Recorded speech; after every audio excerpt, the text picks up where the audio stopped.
Now we'll try to understand a small concept which is called as the basic properties of charge.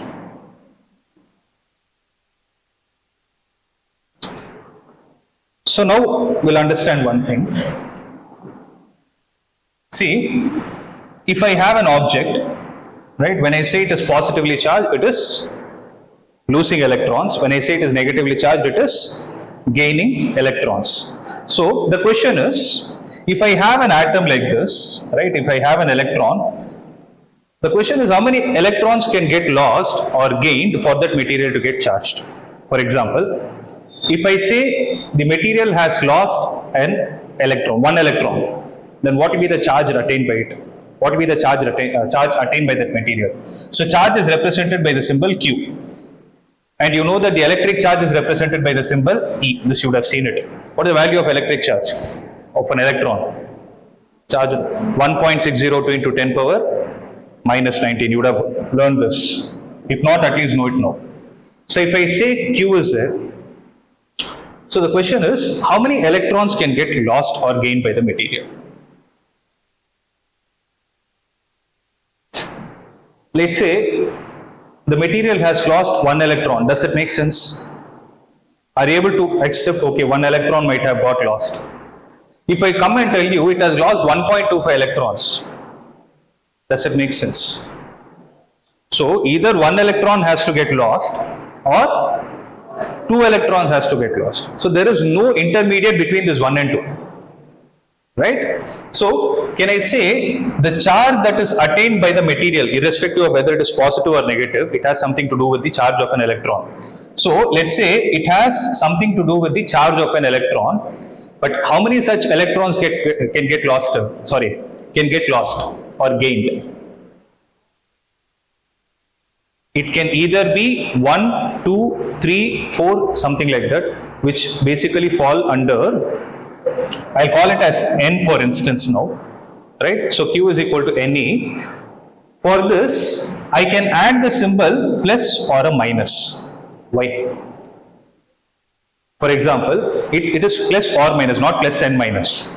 A material cannot have simultaneously a positive and a negative charge. So for example, if I say Q is equal to plus Ne, what is your understanding? It has lost those many number of electrons. If I write minus Ne, it has gained those many number of electrons. So this plus or minus multiplied to the natural number of 1, 2, 3, 4 gives you an integer set. Are you able to understand what I am saying? So this is actually an integer. Right? So this mathematical expression has a very, very important role throughout your physics. Right? So which is the first property of charge, which we call it as quantization of charge. So as you see, the name itself is suggesting, no, quantization is quantity.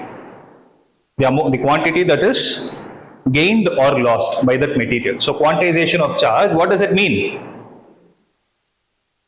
I can say that the total charge obtained, I will not say gained or lost, obtained by a material is equal to, see I told you, no, I am just converting that into statement. Observe how what I am doing is, this is the total charge, that's what I wrote, total charge will get what? Obtained, right? By whom? By a material is equal to, what is this number? Integer is equal to integral means integer, okay, integral multiple of the charge of whom? Charge of an electron. Are you able to understand what is this? So this is the statement for it. So the total charge obtained by a material is equal to the integral multiple of the charge of an electron. So mathematically, how do you write it? Q is equal to plus or minus N into E. And remember, this is applicable only for microscopic objects. It's not applicable for macroscopic. It's applicable only for microscopic objects. Am I clear with this? Right? So please make a note of it. I went to the next slide. Is anyone copying it? You're done? Okay. So I'll tell you the next property, which is called as conservation of charge. So what is this conservation? What do you mean by conservation? Means something is preserved, right? It is not lost, right? So if I have a material like this, okay, let's say it is positively charged. Let me call it as plus 5e according to the quantization. What is the meaning of this? Means it has lost 5 electrons, right? I have another charged material which is, let's say, minus 2e. So what is the meaning of this? It has gained 2 electrons. If I take this and put it in a box where it has no relevance to the surroundings, right, then I'll say that these two charges put together is a system. You know what is a system, right? Collection of all the objects under observation. So this system, when it does not have any connection with the outside world, can also be called as an isolated system. Can I? Right? It's isolated from the surroundings, basically quarantine, like what we did during COVID time, same logic, right? It is sitting inside a box. Now the question is, what is the total charge present on this? What is the total charge present on this according to you? It has plus 5e, it has minus 2e. Will you add them numerically or will you add them algebraically? Algebraically in the sense you take the sign into consideration or not? Because this is positive charge, this is negative charge. You need to know how much is the excess amount of positive or negative charge the system possesses. What will you do? Add them algebraically, right? So plus 5e minus 2e, what is it giving you? Plus 3e is the total charge that is present in this isolated system, right? Suppose I bring these two charges in contact and take them away, right? Then let's say this material, the first material now has a charge of plus 3e. If I put a question of what is the charge possessed by the second material, what will you tell me?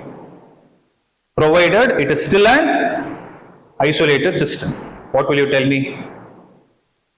So if I call this as x, okay, I don't know whether it is plus or minus, I'm not bothered about it.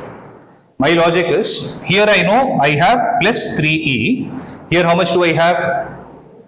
I have plus 3e plus this x. So what has happened? So x will be 0, means what has happened? It has lost its 2 electrons to this material and it has become neutral, right? So this kind of a phenomenon, right? Phenomenon is an observation, right? This kind of a phenomenon where you have an isolated system and the total charge of the isolated system is always a constant. What do I say? The total charge of an isolated system is always a constant. Then you call that kind of a property as conservation of charge. So consolidating all these information, I can give you a statement like this. What do I say? For an isolated system, the total charge of the system is always what? A constant. Yeah, same is also right. Is always a constant. And this kind of doing a mathematical operation is what is called as additive nature of charge. See, with this I have actually explained you two properties. So you did a mathematical operation, no? That mathematical operation is called as the additive nature of charge. So what does it tell you? For a system of charges that you have, you need to add them algebraically, or you need to add them algebraically.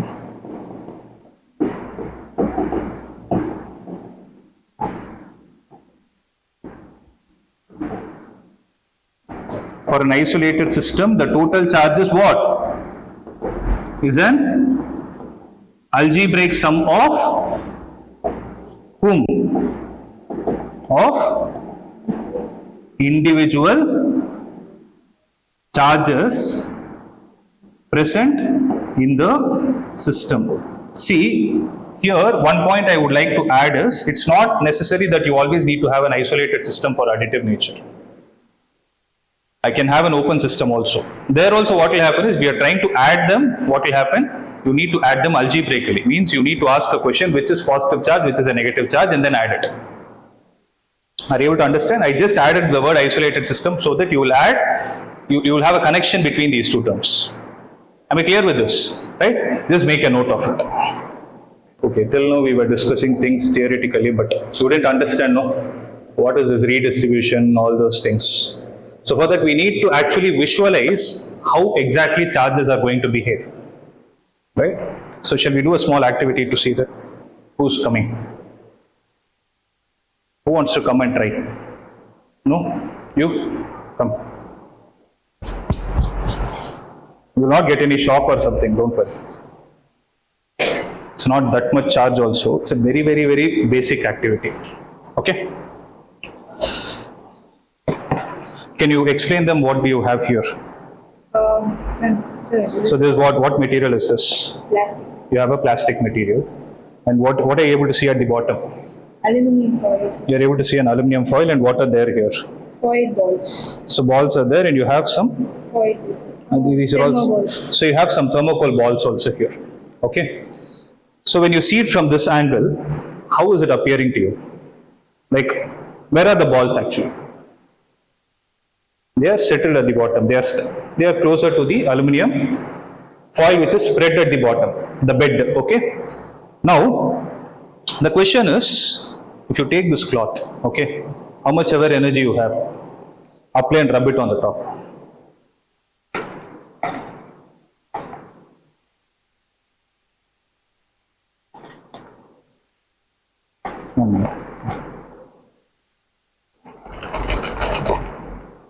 Are you able to see what is happening? Are you able to see something jumping inside? One ball has gone and got stuck at the top. Why is this happening? Why is this happening? See, I did nothing. What was the object in which I had a contact? Plastic. I had a contact with the plastic. I did nothing to the aluminum foil. But the ball, see, it fell down again. Okay. Maybe I'll try to rub it more. See, I'm able to see some small thermocol balls going and sticking at the top. Right. So when I disturb the system here, how is something which does not even have a contact with it able to come and get stuck at the top? What is happening? Can you frame a theory? Can you at least try to frame a theory behind it? So what did I do here? Actually, when I rub this, what did I do to the material here? Create charge. I created charge, okay. But for me to do that, I told you in the beginning, how much ever energy you have, apply it. Right? Imagine if you had done with the same with your hand, what would have happened? You would have felt the sensation of heat. Where is it coming from? It's friction, obviously, right? So due to friction, what is happening here is, the atoms which are present here, the electrons which are present for the atoms at the surface are either getting lost or gained from this material. I'm not getting into the concept of which is getting lost or which is getting gained. I'm only concerned about the concept of how the charge is getting generated. Are you able to understand what I'm trying to say? So I am disturbing the system here, due to which there is a charge. Okay, I am creating the charge here using the concept of contact, that is friction. So this charge, how did it disturb the system here? Perfect. So due to this charge, there was an electric field that was getting generated inside, and due to that electric field, what was happening to the aluminum particles? In them, the charges were getting induced. Remember this word induced. When I talk about the concept of methods of charging, I'll explain it to you. Are you able to understand what I'm trying to say? So here we discussed three things. What are they? First is we created the charge here using friction. Right? The electrons might have got lost or gained from the materials which are in contact. We are not bothered about what has happened. And due to the charge, there is a field that is created here. And that field created a charge on the aluminum foil without any contact. Right? So without any contact, there was a charge created here. That kind of a method of generating charge is called as, I use a word, induced. It's called as induction. If you go to your 10th standard syllabus and see, you would have learned something called as mutual induction, electromagnetic induction. So induction basically means generating something without a physical contact. Right? So from this, I'm able to conclude two things. I can charge a material either through contact or non-contact. So charging through contact is called as charging through the method of friction. The other one is charging through the method of induction, about which we'll discuss in the next session. Right? So that is one point. Right? I will show you one more thing. I want you to think and give me the answer. I'm not going to give you the answer. Who is this? Who else is coming? You want to sit or you want to do? It's okay. Anyone else who wants to try? You want to try? Come.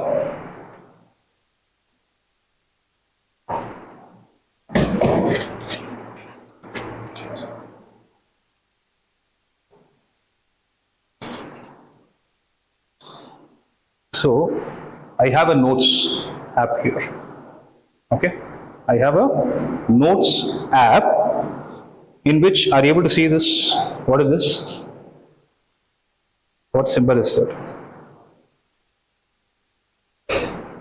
Basically a pen with which I can scribble on top of it. Right? Okay, let me clear it. I'm not interested in this. Now, what I do is, this pen, right? Touch it with your hand. It's working. Right? Write and see. It's working. Okay, erase it. Undo. Write with this and see. Is it working? Why? Sensor. You don't go till sensor. Your finger has a sensor. No, right? What does a finger have? Is this something magical? You don't use friction at all. You touch also, you can write it. You don't apply pressure. No pressure, see? I touch also, I'm able to, what pressure did I apply? Nothing. I touch also, I'm able to write it. But what has happened? What is actually getting transferred? It is a charge. Right? So it is a charge that is getting transferred. So, show that, no? What is this material? It's a basic, you have a plastic here, non-conducting. What about this? A non-conducting. So from your body, the charge is actually not getting transmitted here. So is there a possibility that you can actually design your own stylus? You know what is a stylus, right? So can you design your own stylus with a cotton bud? Can you?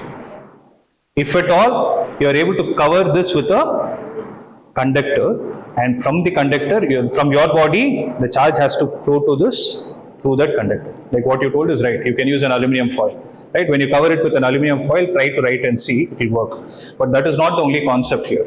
So one thing is charge is getting transferred. The next is, what kind of a material is this? If you see, this works on the principle of something called as capacitive sensing. I told you the name of the second chapter, right? What was it? Electrostatic potential and capacitor, right? So this works on something called as capacitive sensing. Are you able to understand? So about which we will see in the next chapter. But if you have time, read about this and tell me what is the answer. Okay? Yes. So now you are able to get a grip of what exactly charge is all about. To some extent you are able to understand, no? Yes. So this is what, this is how the charges are actually useful in your real-time application also. As simple as, you have dust on the table. But what do? You take a cloth and wipe it, no? But where is the dust coming and sitting? It is also sitting there because of the electrostatic attraction. Similarly, you see printers, right? how are those printers able to actually print the content on a paper using electrostatics? So all these things work on the principle of electrostatics. Are you able to understand? About which we are trying to understand the basic points, right?